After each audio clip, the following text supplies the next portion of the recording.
Welcome to Thrash Talk, brought to you by Freaktoyz Collectibles. My name is Thrash, but you can call me Audrey because we're friends, and I'm here with actor, wrestler, Federation owner, and collector, Swoggle. How you doing today, Hey bud? guys. Hi bud. Hello friend. I enjoy being able to call you a friend. I enjoy being able to call everyone at Freaktoyz a friend.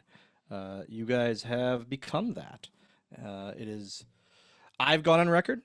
Ethan Page has gone on record. Many people have gone on record saying it is the best store they've ever been to, which in Sheboygan, Wisconsin of all places is pretty incredible. Like Sheboygan, Wisconsin isn't quite a destination city, and I'm from Wisconsin, But, well, it's the so Malibu of the Midwest, though, the freshwater surfing capital of the United I States. I mean I didn't know these things, but that makes me so happy. So it's great. One of my favorite things about being here, because I'm not originally from here, I'm originally from the Yeah, South, and I'm a transplant myself, is it can be December. There can be yeah, ice in the water, and I can go out to the beach, and there will be some old man in a wetsuit surfing on like yeah. I've seen photos of this, and it blows my mind, but I love it. That's the most one of the most Wisconsin things ever. I agree. I agree. It's one of the things that made me fall in love with this place. That and the Yes, food and just I've been all over the world. I say it all the time. I've been all over the world, and there's no place that's like made me even think about like, hey, I could live here. I say it all the time too. Like the only my final, I will own this house for the rest of my life. I will never sell this house. My final would be like I'll live in Orlando and take tickets at Disney, like be a ticket taker. That's my dream job to end whatever this all is. The only other happy place I have besides Oshkosh is Disney, and yeah, I mean, it's the so happiest place on earth for a reason. god dang right it is. So I just want to touch on a couple of things. I know a lot of people Yeah, like to man. talk to you about like your wrestling career. I feel that Yeah. that's a little old hat. I know a Oh, lot you of mean the people. same song and dance I do in every interview? So I want to talk to you a little bit about ACW, Yeah, and then man. we'll lead into some Yeah, collector related questions. whatever you want to talk about. So ACW started. I was legitimately bored. I was off the road. I was with WWE at the time, and it was during one of those times where creative just didn't have anything for me at that, for a bit. And so I was just sitting home, and I texted Nick Colucci and Weimer, and I said, "Hey, I want to run a show," and they both responded with no. And I go, "Well, if you don't do it, I'm gonna do it anyways." And they're like, "Son of a gun, let's do it. Let's go." And that was in I don't know. I think that was 2013. I think it was 2013. Yes, established 2013. Yeah, yeah. No, 2010. 2010. If it's 2010, you're older than Freak Toys. Freak Toys is 2011. I don't know when it was. I think it was 2013. Either way, it was I think it was yeah, it was off to the races. We literally never have looked back. We've never questioned anything, and it's something I wanted to do to provide more amazing wrestling in the area, and just give people a home, give people. Oshkosh has always been a huge wrestling city, and they just didn't have that home promotion, and so I wanted to give them that. I love this city. I mention this city in every interview I've ever done, and I will continue to do so because I owe this city a lot. Uh, it's my home, and they deserve a wrestling company of their own. And if we can provide that now for 13 years, 12 years, whatever it is, it makes me happy. And that's just a little part of it. That's like I want to give them a really cool show to go to here and there every other month. And then now we're just spreading our wings, and with this summer tour, it's really like the summer tour has grown and grown and grown every year lately, the last 3 years, and it's we have fun. It's such a like a kicking off post wrestling con for like the rest of the year, and it really is a kicking off, especially for like our students. A lot of our students debut on these summer shows and really kind of cut their teeth on these summer shows. So for them to be able to get extra reps that they maybe wouldn't on a normal show is awesome. Speaking of that, so and ACW and your move to that, Yeah. like, how did you find your move from, I'll say in-ring competitor because you aren't as much of an in-ring competitor as you used to be, to more of a federation owner? Did you find that there were growing pains with that, or did it just come naturally to you? Uh, Colucci and I both will kind of say the same thing of the only tough part is for us is wanting to be on the show. uh, when we have an incredible crowd and he and I are just running the show. I say just running the show. It's a ton of work. I'm But when we're sure. just running the show, and there's an incredibly hot crowd just reacting and just vibing with everything. I just use the term vibing at 39 years old. Oh, it's Uh, me too. it's okay. But that's the only like tough part for us. Like, man, we wanna be a part of that too. And that's the kind of that's the only like the only really negative. I love running it. I love being the conductor of sorts. And being able every time we have students on shows, and our shows now, we we did like the math at our last big Rumble All-Star Rumble show, and it was 96% of the people on that show were from our school. It was That's awesome. crazy. Absolutely crazy. And to be able to do that, and then but like every time our students go out there, especially for their like debut matches and that, Colucci and I are at the curtain looking through and going, it's like two parents watching their kids play basketball, or like their first football play, or that kind of thing, or like the first day at school, like sending them off to the real world. And it's nerve wracking and fun and just all that all at once, to see the rise of these students of ours like Salem Crane and Bogger and Drake Daniels, and that, and just see their absolute rise. um, and their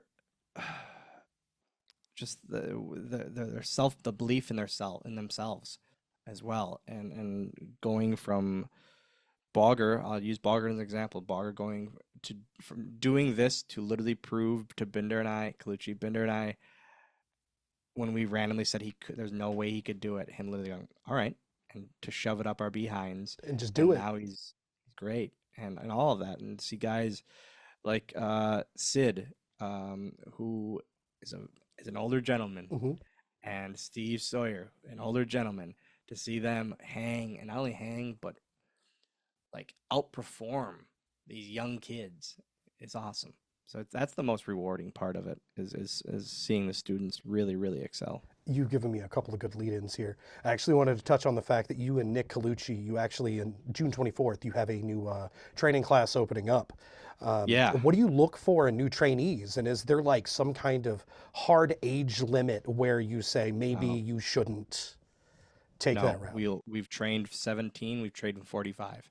Um, and I, all we want, what we say on day one is it's so cliche, but you're gonna get out of this what you put into it. Hmm. We have a few rules about attendance and all of that, because it's not fair if a student shows up for one class out of the month and the rest of them show up, every week. And it's not fair, and the growth isn't going to be there. But it's one of those things where we just want people to want to be there. And the minute we start seeing it not be that, we'll question it and be like, hey, are you sure this is what you want to do? Independent wrestling should never be a job, or viewed as a job, Right. or viewed as a career. I say day one, I go, this is a hobby. Family comes first, work comes first, home life comes first. This is on the back burner. Friends come first. This is a hobby, because I don't want to work 9 to 5. I never want to work a 9 to 5 in my life again. If I'm so lucky to be able to not do that, I will be the happiest human ever. I have all the respect in the world for 9 to 5 workers. They are what make this world go, truly. But that's not in the car. That's not my mindset. That's just not what I dream of doing. Um, and also I say, like, because you're not getting paid to train, keep it as a hobby. because the minute it becomes work, now I'm doing work for free. I don't want to do that, especially like it's especially something I don't want to do, and it's just it become I just want these kids to keep wanting to do it. The minute they fall out of love for it, get out, get out. No reason to be here. Absolutely.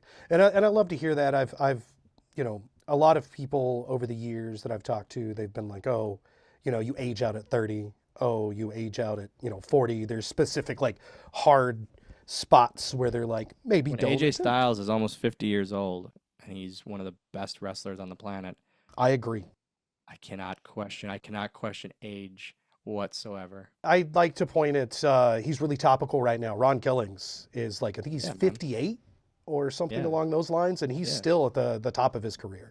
Looks So better than he did in 2002. I agree. Like it's one of those things like in wrestling, age shouldn't be a number. It should be performance.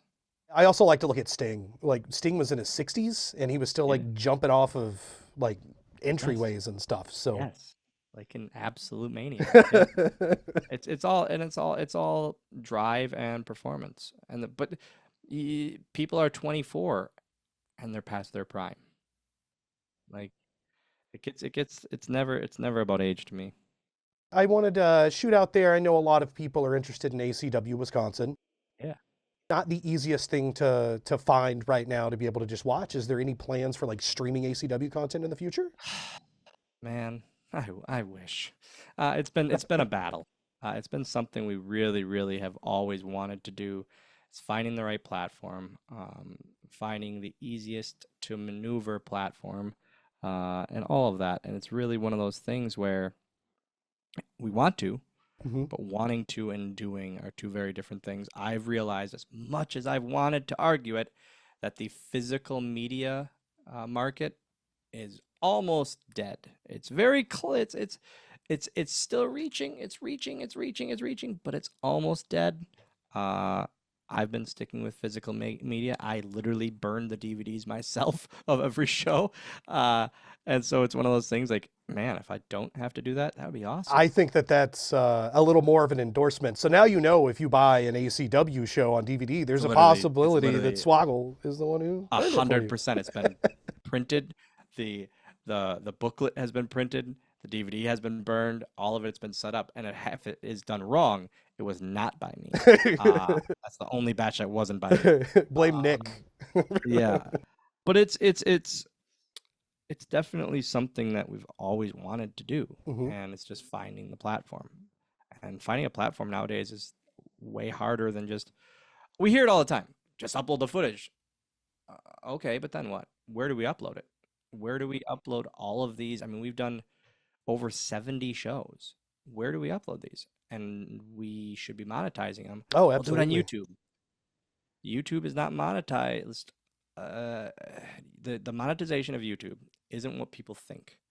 And unless And somebody who also does YouTube, I absolutely yeah, like. it's not what people think. And I get you want footage out there, and I get that, but as a company and as a business, we shouldn't put stuff out there without compensation. Well, yeah, I mean, that's not fair to anybody that was actually active in it. That's people putting their bodies on the line for absolute free for your entertainment. And us putting the cost up front for that performance. Hmm. Absolutely get it. And I hope that that is something that you're able to We find out will. in the future. I, So, I, I would say by year's end we'll be on a streaming service of some sort. well, I'd love to see that. Speaking of this year, we have the Yes. pleasure of working with you and ACW Wisconsin God to dang. bring in Danhausen for Rock and Wrestling 2025. Now, we know that Danhausen is going to be there. We know there's going to be Yes. bands. We know there's going to be food trucks. I hear Yes. you might have something to do with the dunk I'm tank. gonna be there. I'm gonna be in action that day. I've talked to the people in charge, the heads of the Rock and Wrestling event, and I believe if there is a dunk tank that day, I will be in said dunk tank for charity. I heard literally Toys for going to Tots.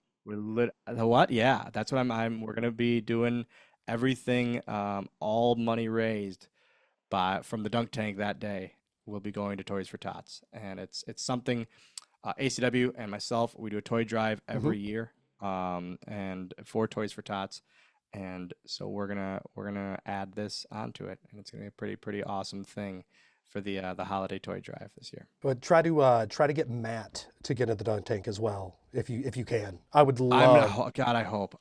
Here's the thing. What I've told a couple people that I'm going in said dunk tank, and they brought up a very good point that I never thought about. For a normal person, a dunk tank is like, ah, that's really nothing. For a person of my stature, a dunk tank is very deep, and I didn't think about that, and I didn't think about how I'm then going to get out of said dunk tank back onto the platform.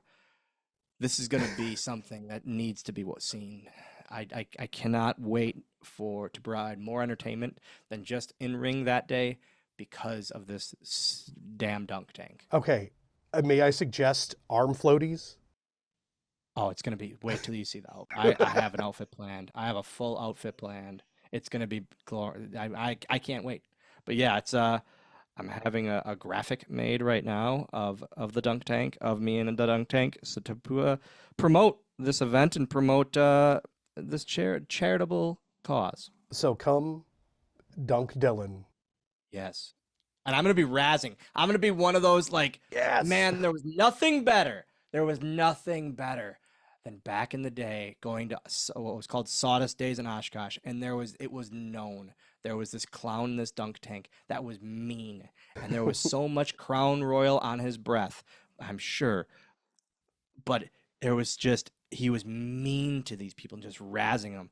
That's going to be me. That's going to be my personal favorite part of the day is just razzing these people trying to hit me in this dunk tank. As somebody who's the social media manager and I take a bunch of B-roll footage and I'm going to be filming a lot of this, That'd be great. I'm going to be catching a lot of that. So thanks for giving me the heads up on that.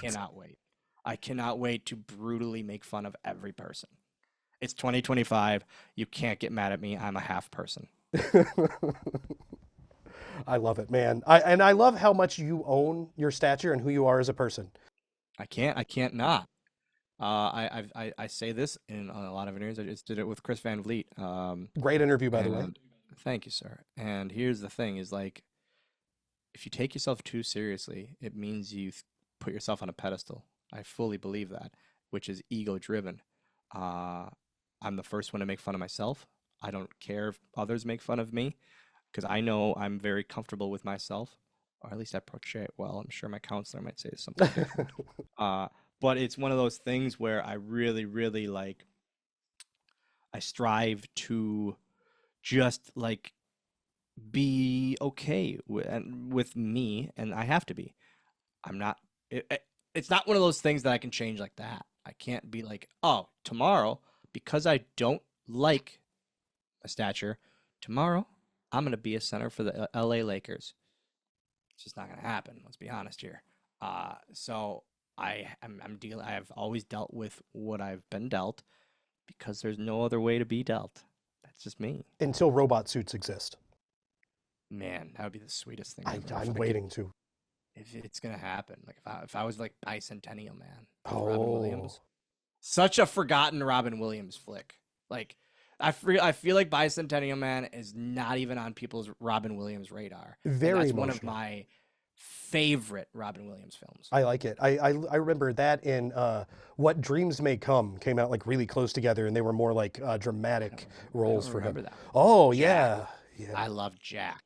Jack and Patch Adams are just tear jerkers. I love both of those. There is a lawyer or something in Sheboygan whose name is Patch Adams. And I'm like, is it Patch Adams? Like, I have no idea. I see his billboards all the time. It always catches me off guard. And it looks like there's a clown nose. And I'm like, there's no way. There's no way that's actually Patch Adams. It's like I'm just watching Orange is the New Black again. I'm rewatching it through. And one of the lawyers one of like the POs is Dave Crockett. Okay. And that's always like the running joke. Yeah, it's like Dave E. Crockett. Yeah. I love that. So famously, not only are you a wrestler and an actor, you're also just a big collector.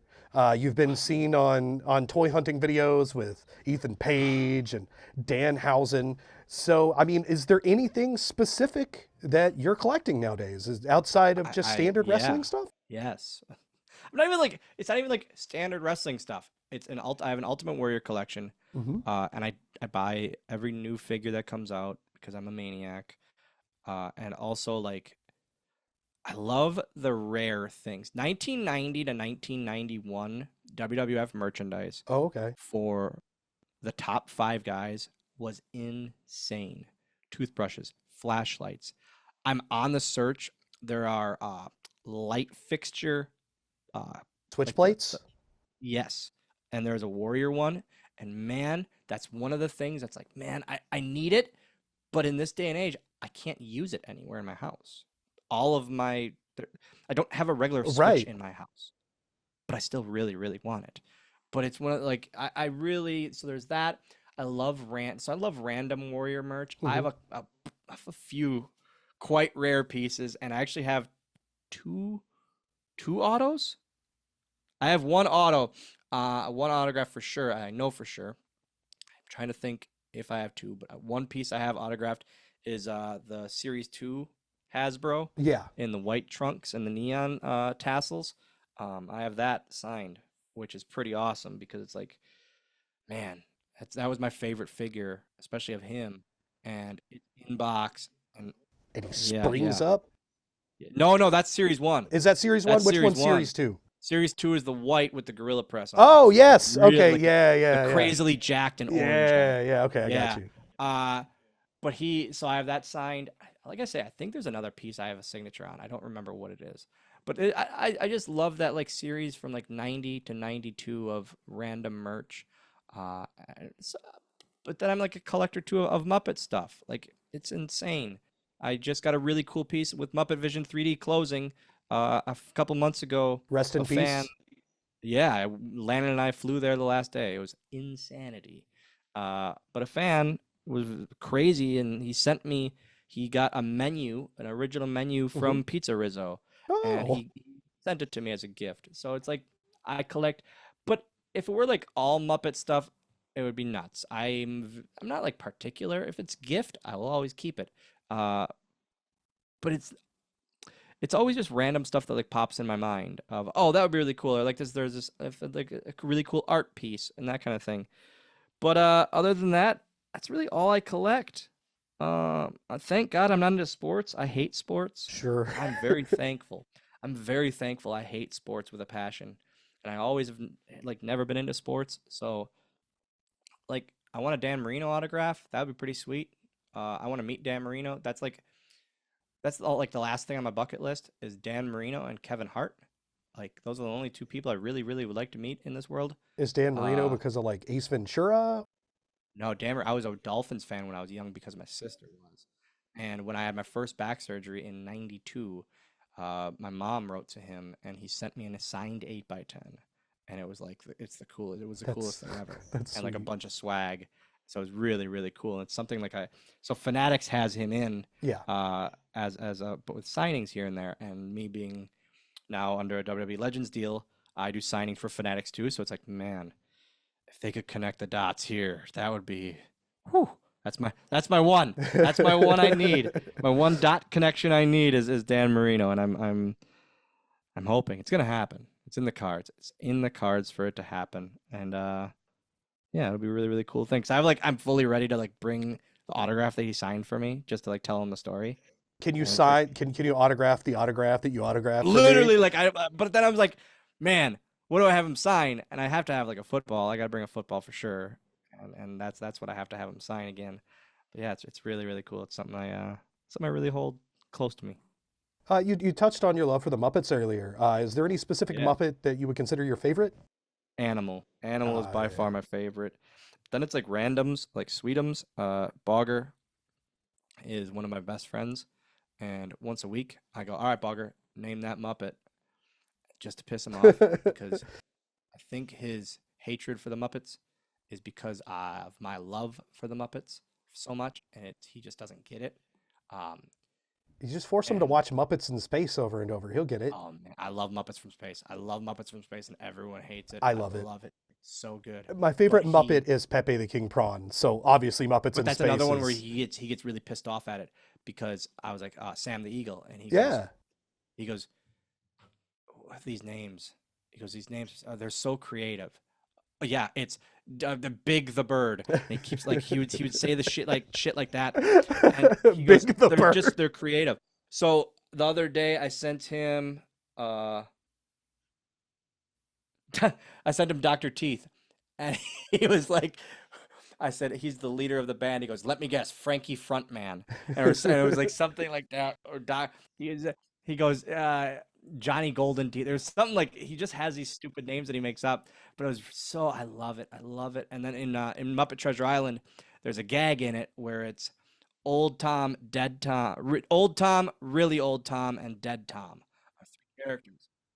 And I sent him the first one, and I said, "Oh, that's old Tom." And so then I sent him real old Tom, and he goes, "I have no idea." Cross-eyed guy, and so I said, "That's older Tom, or really old Tom." And then I said, "Dead Tom." He goes, "Bones McGee or something," because it's a skeleton. I go, "That's dead Tom," and he goes, "This is so stupid." He I goes, "This love doesn't." it. He goes, "I don't understand why this is like funny." Or I was dying. So that's a running gag of mine every week of quizzing him on Muppets, and I usually give him like I gave him Gonzo this week, and he knew that one. Sure. I gave him Dr. Teeth and Rizzo, and he saw Riz on Rizzo's jacket. He goes, "Riz the rat." I go, "Close." And then I saw what he saw. I go, "No." And then I go, "It's Rizzo, like that crappy Cubs player." Ooh. He's a Cubs because he's a Cubs fan. uh, Yeah. But yeah, my love for the Muppets, man, it's been like since I was a kid. I've always been kind of infatuated with all things Muppets, and then when I got into collecting, it was legitimately just off to the races. I was like, this needs to stop, and it still needs to stop. But I love it. It makes me when I find a really cool piece or like a piece that like hits home from when I was a kid. yeah. It's like, oh, okay, this is awesome. Yeah, I like Muppets a lot too. Whenever I was a kid, I really got into them. I think it's that's what led to my love of Mystery Science Theater 3000 and a lot of just like puppets things in Yeah, general. yeah. So like they're just like a gateway drug. And I'm glad to see that you're still repping them, man. I think a Love lot it. of people as they get older, they kind of feel like they age out of stuff like that. But specifically with the Muppets and things like that, I always feel that there's absolutely an adult audience for it, and it handles itself really well. Even and specifically those older movies too, because I feel like they're even more adult oriented. The original Muppet movie is my number one movie of all time. It's great. Nothing will ever touch it. Yeah. Well, it's been great catching up with you. I Thank you, look man. forward to seeing you at Rock and Rock and Wrestling wrestling. July Rock and wrestling. 19th. Second year in a row. It's this is gonna be a blast. I cannot wait. And we have Danhausen coming along with us. Oh, Like, man, it's this show is gonna be incredible. He's pumped because he's a collector and he knows of Freaktoyz, yeah. obviously, and so he's ready. He's ready to see all you guys and then come to Freaktoyz. I mean, he's very nice, he's very evil, and the show is very free for you to just come and check out. Legitimately a free wrestling show with me and Danhausen and the rest of the stars of ACW. You literally cannot beat that. July 19th, 500 block of the 8th Street on Sheboygan, right out in front of Freaktoyz. Come and see us. You got it. Swoggle, it's been a pleasure, and I hope you have Thanks, a man. wonderful rest of your day. It's gonna be the best. Thank you.